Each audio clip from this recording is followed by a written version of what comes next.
দিনাজপুর রাজবাড়ী বাংলাদেশের রংপুর বিভাগের দিনাজপুর জেলার সদর উত্তর-পূর্ব দিকে অবস্থিত। রাজবাটি গ্রামের সন্নিকটে এই স্থানটি রাজবাটিকা নামে বিশেষভাবে পরিচিত। উল্লেখ্য যে প্রাচীন এই রাজবাড়িটির নামেই গ্রামের নামকরণ হয়েছে। এটি দিনাজপুর কেন্দ্রীয় বাস টার্মিনালের পূর্বে অবস্থিত। দিনাজপুর রাজবাড়ি ও রাজ্য রাজা দিনরাজ ঘোষ স্থাপন করেন।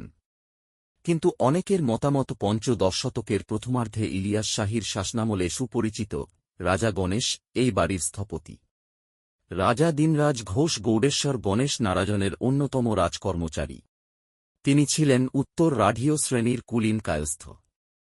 রাজা দিনরাজের নাম থেকেই রাজ্যের নাম হয় দিনরাজপুর, যা পরিবর্তিত হয়ে হয় দিনাজপুর। সপ্তদশ শতাব্দীর শেষের দিকে শ্রীমন্ত দত্ত চৌধুরী দিনাজপুরের জমিদার হন। কিন্তু শ্রীমন্ত দত্ত চৌধুরীর ছেলের অকাল মৃত্যুর হওয়াতে তার ভাগ্নে সুখদেব ঘোষ তার সম্পত্তির উত্তরাধিকার হন। আসলে বর্তমানে দিনাজপুর রাজবাড়ি বলতে এর অবশিষ্টাংশকে বুঝায়। এর বেশিরভাগ অংশ ধ্বংস হয়ে গেছে। শুধু গুটি কয়েক স্থাপনা এখন বিদ্যমান। রাজবাড়ির প্রবেশ পথে পশ্চিমমুখী একটি মিনার আকৃতির বিশাল তোরণ আছে।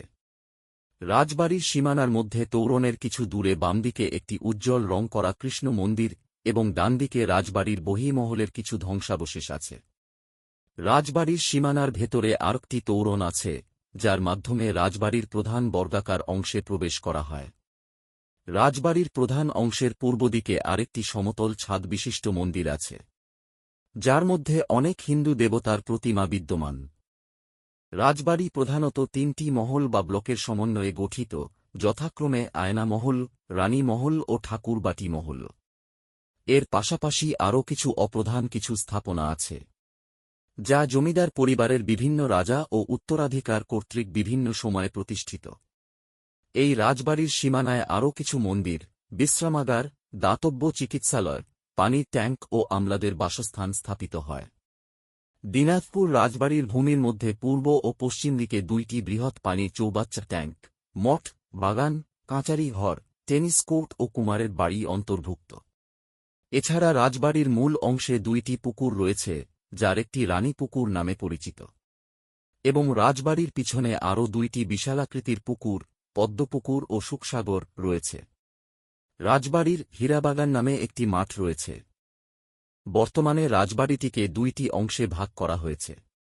সামনের অংশ অর্থাৎ মন্দির অংশে প্রতি বছর ধর্মীয় ভাবভঙ্গিমায় কান্তজিও ও দুর্গাপূজা করা হয়।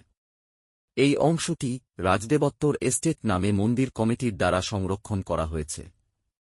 অপর অংশটি অর্থাৎ আয়নামহল ও রানীমহল ধ্বংসপ্রায় অবস্থায় রয়েছে, যেখানে প্রাচীন স্থাপত্যশৈলী ও কারুকার্য এখনও দেখা যায়। লোহার তৈরি কলাম ও বিমগুলো চুরি হয়ে গিয়েছে। পুরো জায়গাটি বৃহদাকার আম, জাম, লিচু, কাঁঠাল ও অন্যান্য জংলি গাছ দ্বারা আবৃত। এই বিশাল রাজবাড়িটি একটি আকর্ষণীয় ঐতিহাসিক ঐতিহ্য, যা প্রত্নতাত্ত্বিক গবেষণা ও ট্যুরিজম স্পট হতে পারে। কিন্তু এটি বাংলাদেশ সরকারের প্রত্নতত্ত্ব বিভাগ কর্তৃক স্বীকৃত নয়।